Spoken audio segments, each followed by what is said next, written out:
Why is it that sometimes, while everyone else is still listening carefully, even being persuaded by someone's logic, thinking everything sounds reasonable, sincere, and perfectly believable, you can already feel it?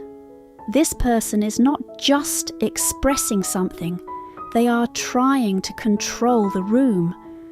Why is it that at the beginning of a relationship, while others are still excited, invested, and already imagining what could happen next, you can already sense something underneath, the excessive warmth, the carefully performed perfection, the strange feeling that everything is a little too much, as if something is being covered up? And why is it that when someone becomes angry, reactive, or tries to dominate everyone around them, most people only see aggression, but you see another layer, a deep insecurity, a fear of losing control, or even an old psychological pattern repeating itself again? If these moments feel familiar, then today's topic is not about whether you are too sensitive, and it's not about why you always overthink people. What we're looking at is something deeper and far more dangerous. Why some people can see the motive behind behavior, the structure behind emotion, and the direction things are likely to go, while everyone else is still looking at the surface, and why this ability without boundaries does not always become wisdom. Sometimes it becomes a kind of awareness you cannot turn off, and an inner noise that slowly exhausts you. You go on a first date with someone. At first they seem almost perfect. They speak well. They respond at the right moments. They even lean forward slightly when you talk, as if they are deeply focused on you. Everything they say seems hard to fault. Similar interests, similar values. Even the small details seem to line up almost too well. If you only looked at that, it would be easy to believe this is a natural connection. But you notice something else. Their responses come too quickly, almost as if they already have the next sentence ready before you finish speaking. Their smile appears at exactly the right time, but disappears just as quickly, like a reaction that has been triggered. And when they express interest in you, they keep watching your response, not fully living in their own feeling, but adjusting themselves according to yours. None of these details means much on its own, but together they begin to form a feeling. This is not a connection that is unfolding naturally. This is a performance that has been carefully calibrated. You may even sense that this person is not simply showing you who they are. They are reading you, then adjusting themselves to fit what they think you want. You are not analyzing it on purpose. You just see it. In psychology, this is closely related to thin slicing and inconsistency detection.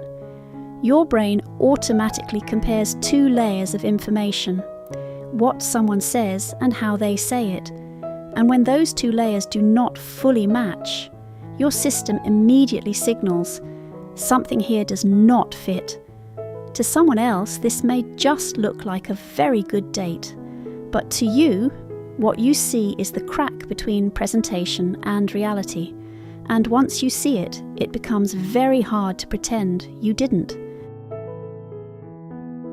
You're in a work meeting. A colleague is presenting their results. They sound confident. The data looks complete. The structure is clear. They've even prepared answers for the obvious questions. To everyone else, this looks like a solid presentation.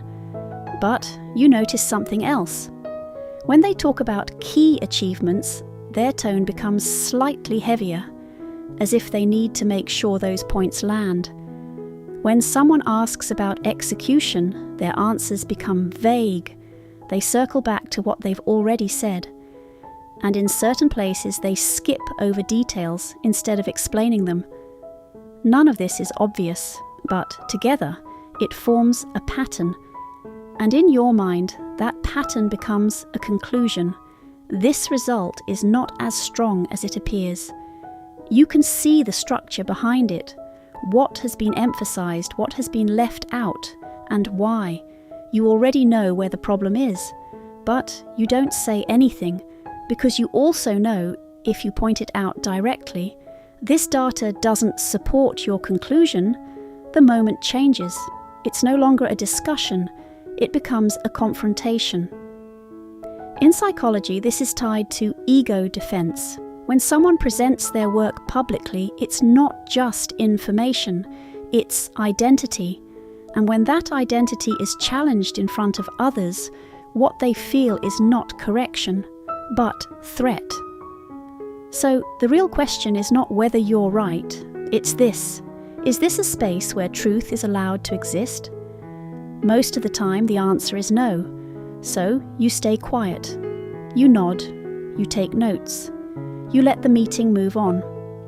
Not because you didn't see it, but because you understand.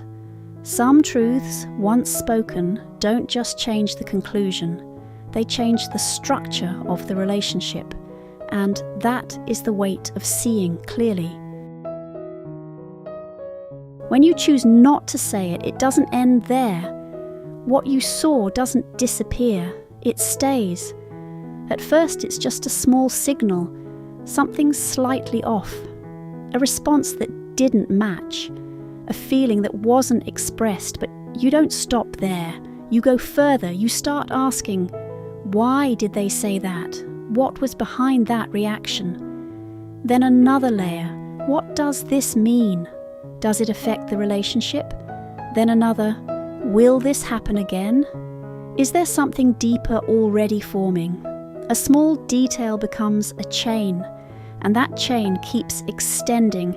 You're not doing this on purpose. Your mind is simply trying to complete the picture.